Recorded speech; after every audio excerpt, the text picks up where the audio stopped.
Hello, friends. Welcome back to Spiritual Morsels. Saul has slain his thousands and David his 10,000s. We all know the story, we know where this is coming from. But if you want to know actually what happened on that day, I would ask you to come with me to 1 Samuel chapter 18, verse 6. In verse 6, it says, when the men were returning home after David had killed the Philistine, the women came out from all the towns of Israel to meet King Saul. They came out to meet King Saul with singing and dancing, with joyful songs, and with tambourines and lutes. So these women were singing from every town of Israel. They came out. They sang, they danced, they played musical instruments. But for whom? They did all that for King Saul in verse 6. But quickly, when we go to verse 7, the next thing that happens over there is as they danced, they sang, Saul has slain his thousands and David his 10,000s. The question here is, if we ask the daughters of Israel, what happened? Why did you sing like that? They'll say, we were actually singing for King Saul. We came to welcome our king. He is our king. So we were singing for him, we were dancing for him. But when we looked at his hands, we didn't see anything. And then we looked at David's hands and we saw something. Do you know what they saw in David's hands? I encourage you to come with me. 1 Samuel chapter 17, verse 54 and 57. Let's go to 57 first. In verse 57, it says, as soon as David returned from killing the Philistine, Abner took him because Saul wanted to talk to David. So he had asked Abner that, I want to talk to this guy, bring him. So Abner took him and brought him before Saul with David still holding the Philistine's head in his hand. David killed the Philistine, he cut off his head, and he's still holding the Philistine's head in his hand, even when he's coming and standing in front of the king. Now, verse 54 it gets more interesting. It says, David took the Philistine's head and brought it to Jerusalem. He brought the head of Goliath, holding it in his hand, all the way to Jerusalem. So when these people are coming back after the war, when they are going towards Jerusalem, and the ladies are singing for them, they notice something in David's hand. When they look at David's hands, they see the head of the enemy, Goliath's head in David's hand. And that's the reason they started singing, oh, Saul has killed his thousands, but David his 10,000s. But what was Saul's reaction? In verse 8, we see that Saul was extremely angry when he heard this. In verse 9, we read that from that moment onwards, Saul kept a jealous eye on David.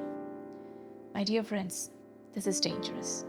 Saul could have just thought that, oh, it's true, he's the one who killed the enemy, not me. So let them sing for him. After all, I am the king. They accept him as king and they are singing for me.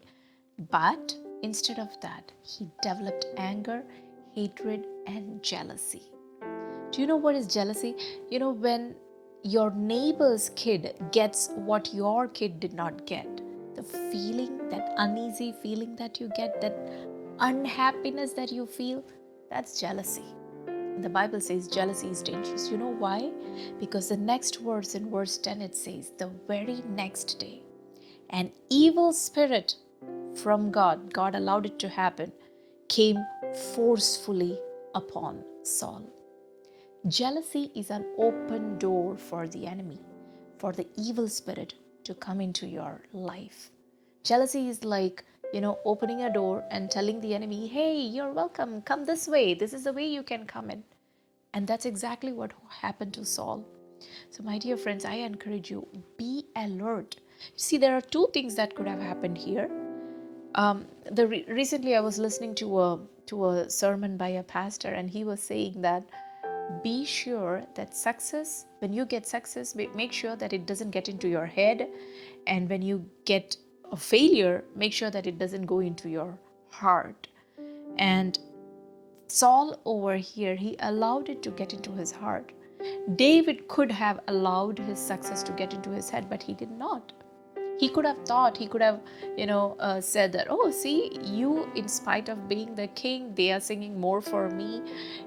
He could have allowed pride to come in, But he didn't allow that to happen. Do you know why? The same chapter, verse 14 says that in everything, David behaved wisely. That's the key, brothers and sisters. We have to be alert. We have to be wise. When things go our way, when we get success, make sure it doesn't get into our head and we become proud.